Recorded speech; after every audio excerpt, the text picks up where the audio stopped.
Welcome back to another action figure obsession video. It's me, your old pal Avian and Loaded, with just a quick toy room update slash thinking out loud. Can you hear the train going by out there? We hear that about 20 times a day here.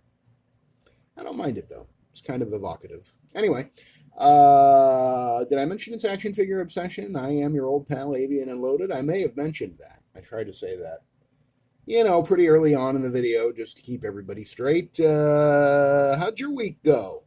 It's Friday as I record this, almost lunchtime. And I've been working on some ideas and emailing myself ideas about the overhaul of the displays in my toy room.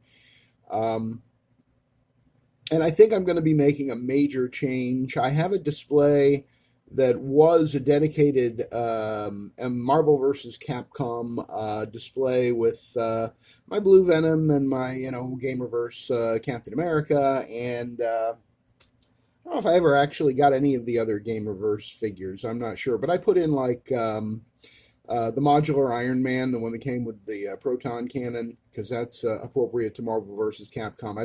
I picked a whole bunch of Marvel vs. Capcom looking figures on that shelf, along with a bunch of Jada toys that I had bought, a few from the Street Fighter line, and Mega Man.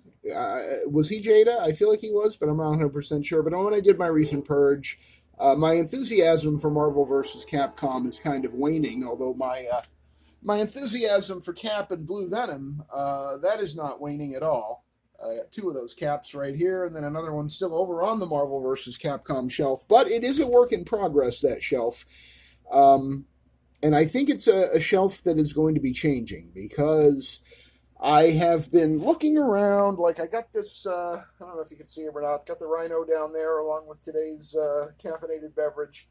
And he's been sitting there for a while, and I haven't opened him yet. He is one of the last figures from my recent toy hauls of about 3-4 weeks ago. He's one of the last figures to be opened. And it's just because he's so big, and there's no room on my Spider-Man shelf. But if I do what I'm thinking about doing, there'll be a lot of room on a lot of my shelves, because what I'm thinking about doing is dismantling the Marvel vs. Capcom shelf, removing all the superheroes from it, but leaving the villains, and transforming that shelf into a villain shelf. It's occurred to me that quite a few of my villains, like Apocalypse and who's somebody else, Strife, Cable's evil twin, a lot of my villains that I have in my collection are mixed in with displays appropriate to the superhero teams that they're in.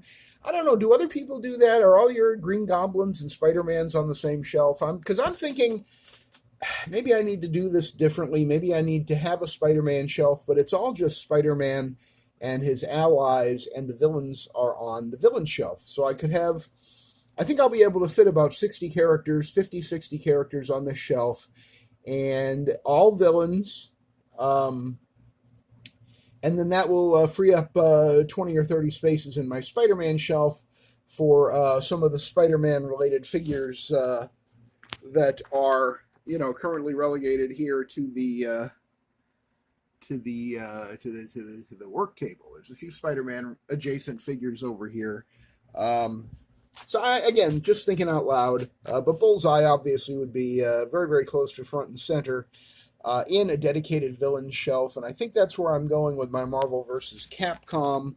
I've also been thinking about Sabretooth, so we got Sabretooth, the Wild Child from Age of Apocalypse here.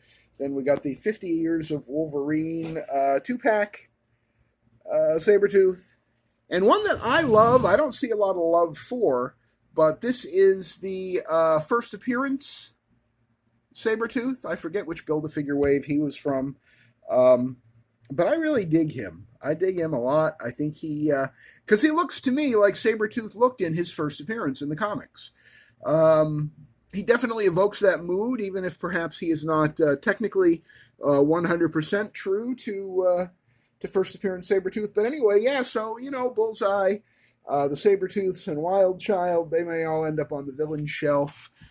My brain is whirling and dervishing, thinking about the possibilities. And as I've been looking over these shelves, one of the things that I have been noticing and kind of thinking about, because I know that your primary interest in life is what I'm thinking about with my action figure collection.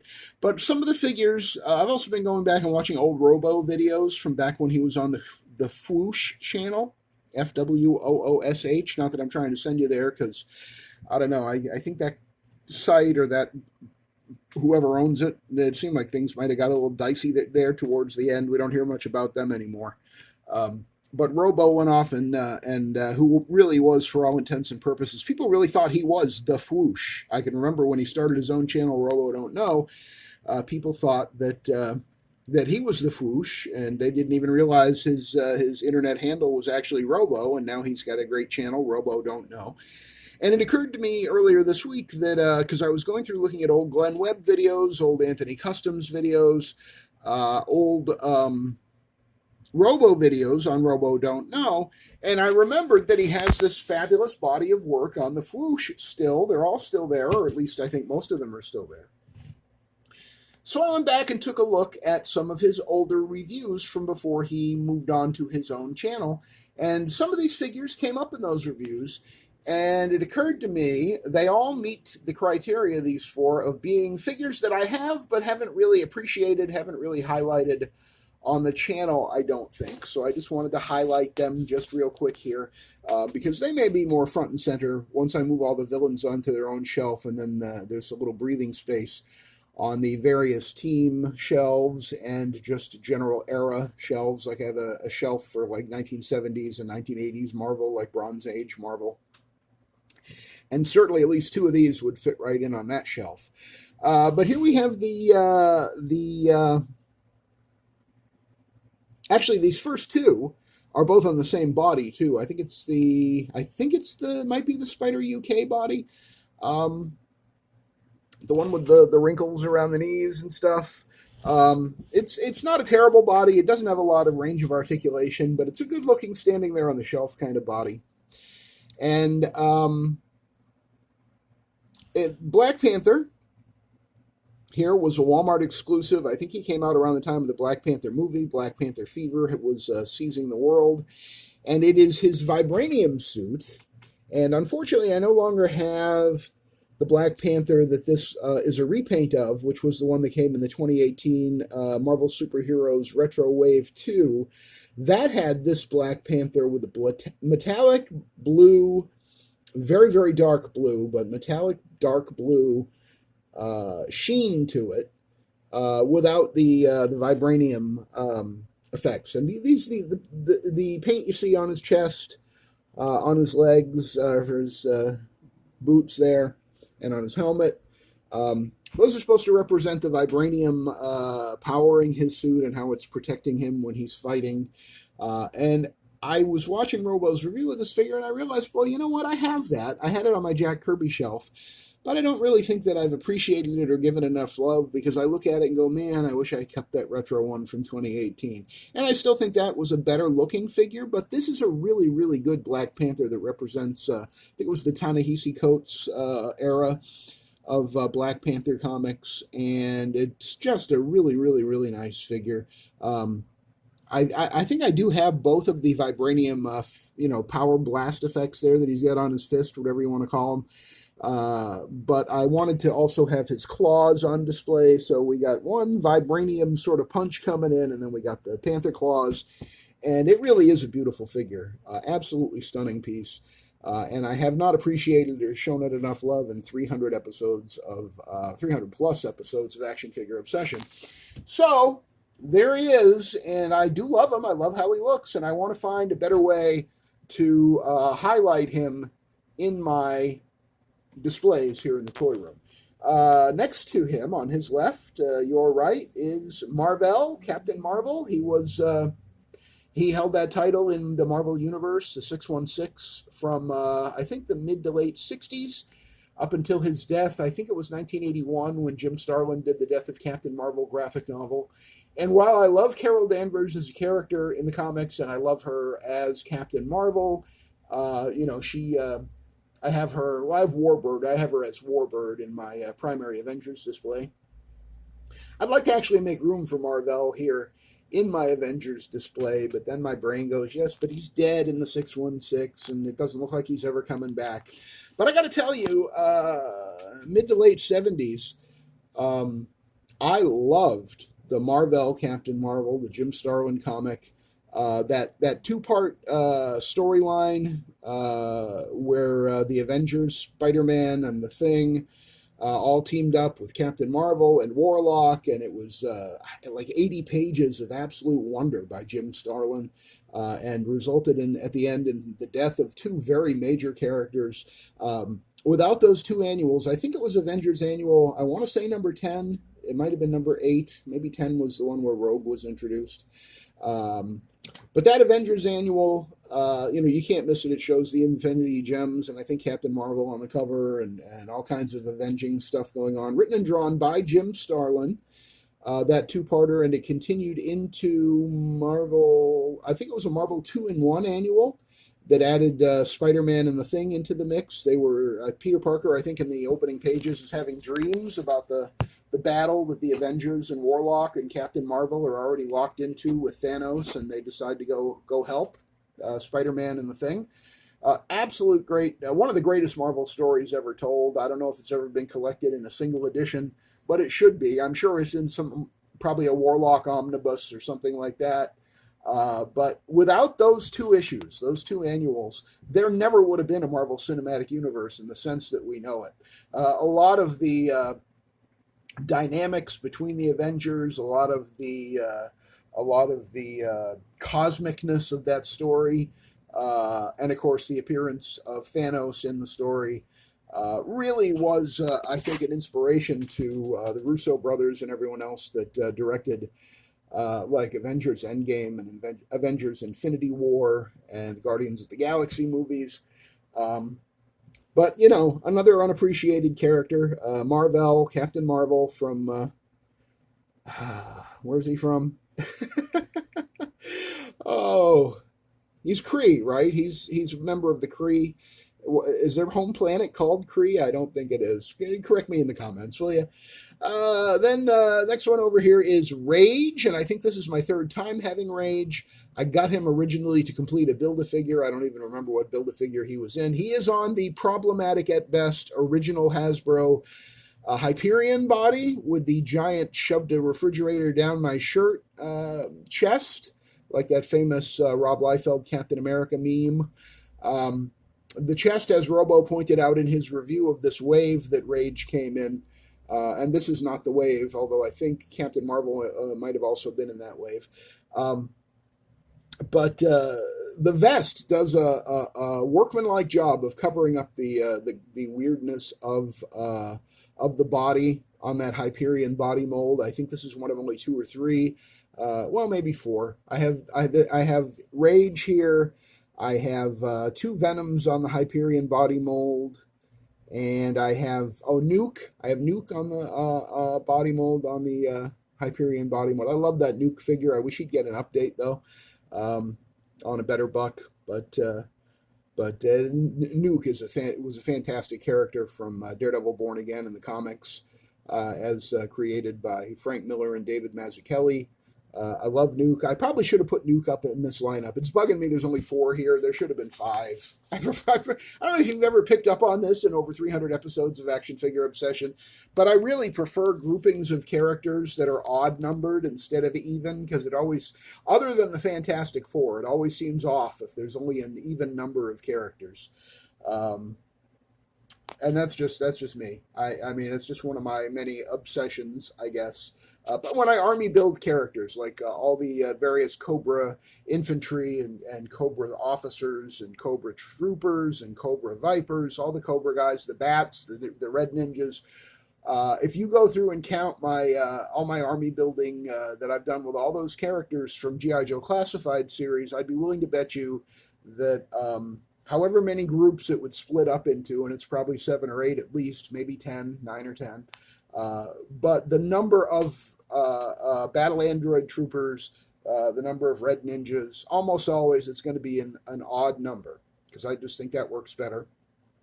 And when army building characters like that are meant to be army built, it's just a big gang of thugs. That reminds me, I wanted to do a Hydra video too with all my Hydra guys. Remind me about that, will you? But I always like to when I have an odd number of figures in a group that is army built, that are all part of the same organization, Hydra, AIM, whatever. I do like to have an unmasked head on one of them to make him the leader. That's another one of my weird little ticks with my action figure collecting and my action figure displays. Finally, I think this guy was 2017 or 2018. He was in a Spider-Man wave. I'm trying to remember. This is Shang-Chi. Maybe the movie was in the works, and maybe that's why they did him. I'm not sure. He's been on my plan. As I said, I do keep ideas for videos in my email, and I have a to-do list of different ideas. One of them is the best '70s Marvel characters in Marvel Legends, and Shang-Chi is definitely one of them, both as a character and for those excellent comics that he appeared in, drawn by such absolute masters of the art form as Gene Day and Paul Galassi, and I think Mike Zeck did a few issues in there. It was one of the most beautiful comic books Marvel's ever published. Master of Kung Fu. Yes, thank you. That was the actual title of the book, Master of Kung Fu. And this is Shang-Chi, the Master of Kung Fu.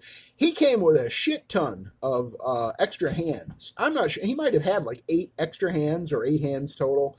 I do have them in a baggie in my fodder bin just for being on the shelf in my display. I just have him with his fists ready to rumble. I don't know if you ever saw the Anthony's Customs review.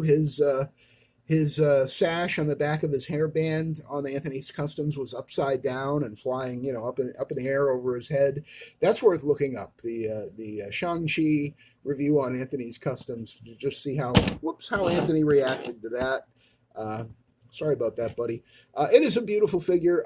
It's on the Sunfire mold, but I think they may have made the shoulders a little bit bigger for him, unlike most of the figures or characters on the Sunfire body mold.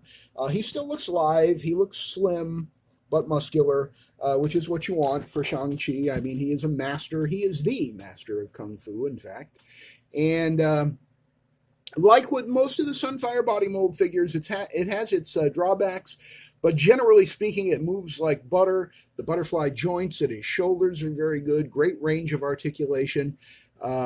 Just absolutely one of my favorite figures in my entire Marvel Legends collection, and I don't know if I've ever even showed him on this program before on Action Figure Obsession. Have I mentioned Shang-Chi before? This comic Shang-Chi figure, I remember finding it at a Walgreens in upstate New York, and honestly, if I had known how much I was going to love it, how much fun it is, how good it is, it's just absolutely almost flawless. It's almost flawless from head to toe. They made him new feet. Just a great figure. No peg holes on the bottom of the feet, because you know what he has on the bottom of his feet?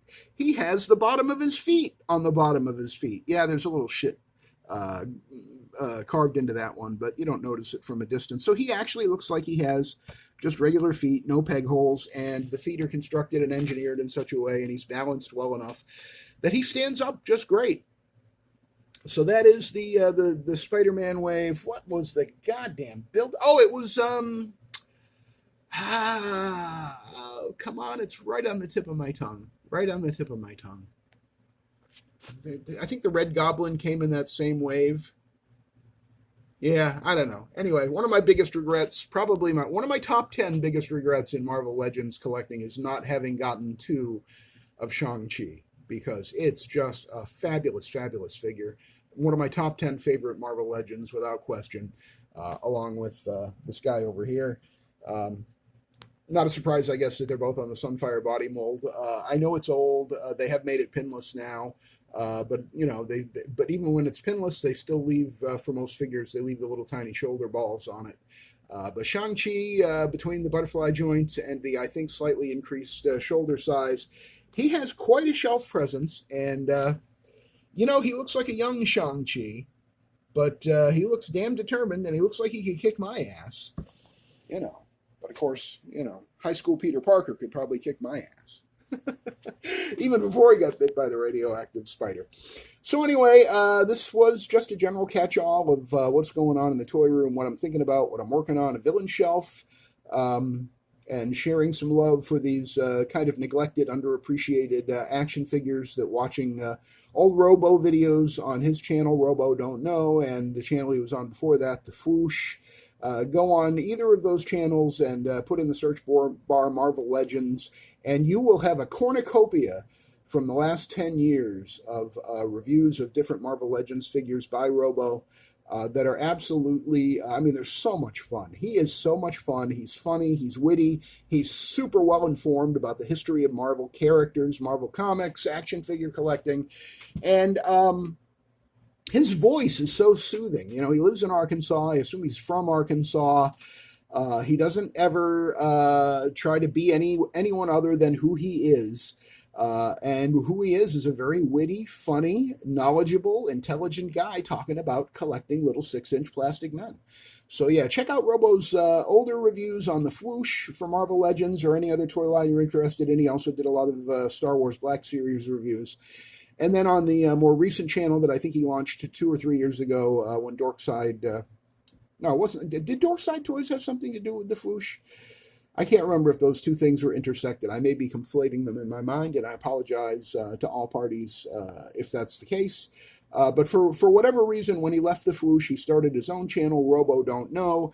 And I will say the hit ratio for me of things I'm interested in to things that I just don't even watch is much higher with Robo Don't Know. The Fwoosh used to cover a lot of things that I wasn't interested in. Other people sometimes would occasionally host the videos, and nobody compares to Robo. He is one of my top 3 favorite reviewers of all time.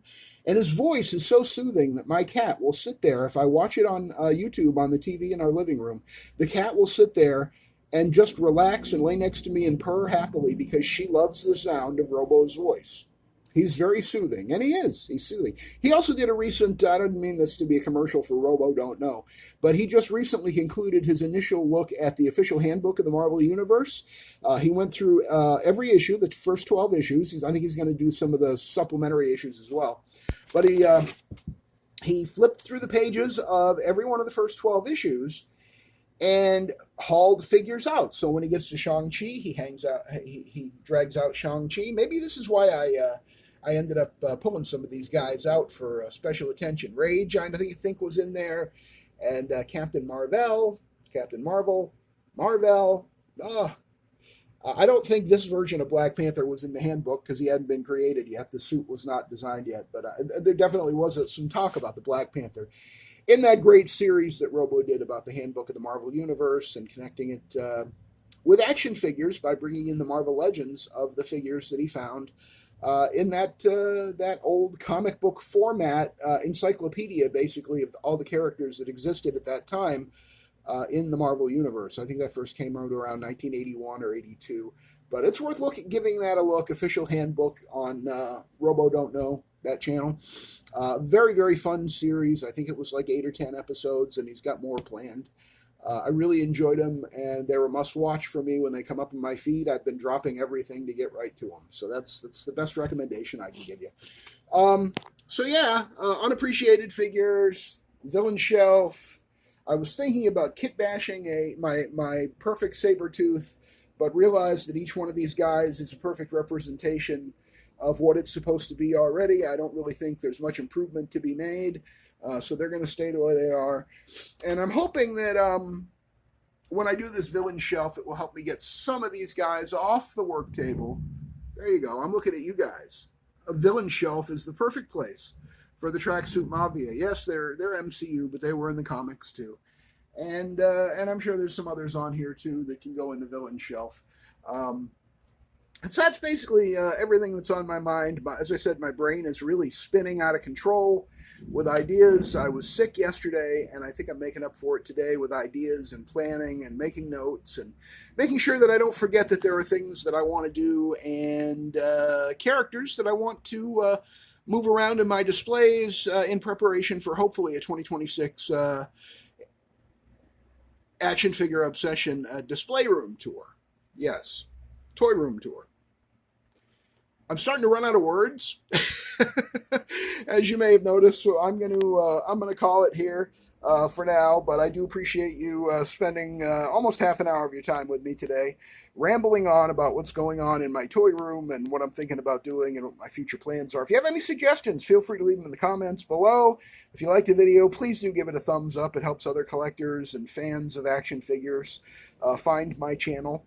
And if you haven't subscribed, hit the subscribe button and make sure you hit the notification bell so that every time I upload a new video like this, YouTube will let you know, hey, he's done it again. And you can come check it out if you want. It's as simple as that. So, yeah, thanks again for joining me. As I said about a half hour ago, it's almost lunchtime, and now it is lunchtime, and I think I might go do something about that. And I will catch you on the next Action Figure Obsession video.